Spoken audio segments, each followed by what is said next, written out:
Sophie Herlin-Martinez de la Fédération des services publics pour la CGT. Je suis aujourd'hui présente sur la mobilisation à l'appel de la CGT, de Sud Solidaire et d'autres organisations pour les oubliés du Ségur.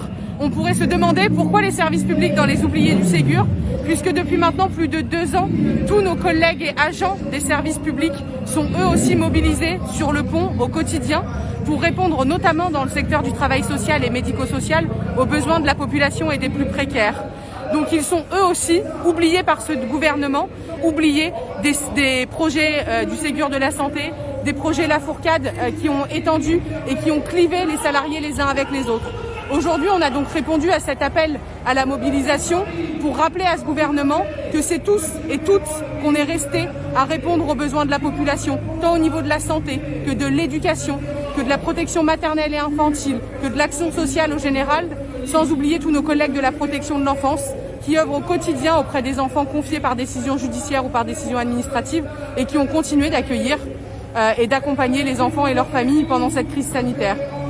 Il était pour nous important d'être là pour que du coup cette situation cesse, pour revendiquer de meilleures conditions de travail et une égalité, à métier égal, rémunération égale pour nous, que l'on soit dans un hôpital, dans un EHPAD, dans un foyer pour l'enfance, dans un service de mairie assurant la question de l'action sociale ou dans les conseils départementaux qui sont les chefs de file des solidarités aujourd'hui avec les lois de décentralisation. Nawal Elgek, sociétaire de périculture, également secrétaire général du syndicat Petite Enfance 75. Donc on est dans la rue aujourd'hui parce que pour la mairie de Paris, concernant nos métiers d'ATEB, agents techniques des établissements de la petite enfance, des auxiliaires de périculture qui sommes plus particulièrement médico-sociales, ainsi que les péricultrices responsables d'établissement, infirmières, médecins, psychologues. En fait, on est en sous-effectif chronique depuis très longtemps et ça s'est encore forcément accentué avec le Covid. Dans ma catégorie, moi, de métier auxiliaire de périculture, on a 437 postes à la ville de Paris qui sont budgétés, mais non pourvus réellement, dans la réalité. C'est-à-dire que l'argent est là, les postes existent, mais il n'y a personne pour faire le travail. Et dans notre direction, qui est la DFPE, direction de la famille et de la petite enfance, on a une raquette trouée et ils bouchent les trous avec des rustines qui tiennent pas. Donc c'est un réel problème et donc il y a un ras-le-bol général. Soi-disant, ils trouvent personne dans les écoles.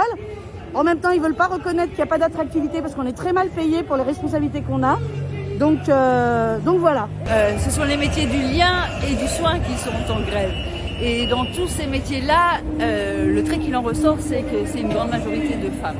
Pourquoi on est dans la rue aujourd'hui, que ce soit les sages-femmes, les psychologues, les travailleurs sociaux, la petite enfance, les écoles, pour le coup, tout le même problème. On est sous-payé, c'est-à-dire que les qualifications ne sont pas reconnues, les salaires ne sont pas à hauteur aujourd'hui des responsabilités qu'incombent à ces professionnels au quotidien. Et l'écart se creuse de plus en plus entre les fonctions publiques, les versants hospitaliers, territoriales. Là, je pense aux sages-femmes où elles vivent une véritable offensive du gouvernement avec le dernier protocole d'accord. Aujourd'hui, les sages-femmes gagnent environ 500 € de moins sur la fonction publique territoriale. Elles travaillent dans nos PMI, dans les centres de planification. 500 € de moins qu'à l'hospitalière ou quand dans le secteur privé. C'est vraiment toutes les professionnels, les sages-femmes aussi qui veulent se faire entendre leur voix pour que vraiment leurs qualifications soient reconnues, que leur salaire soit à hauteur de leurs responsabilités, de leur mission et qu'enfin ces métiers du social, du lien soient reconnus.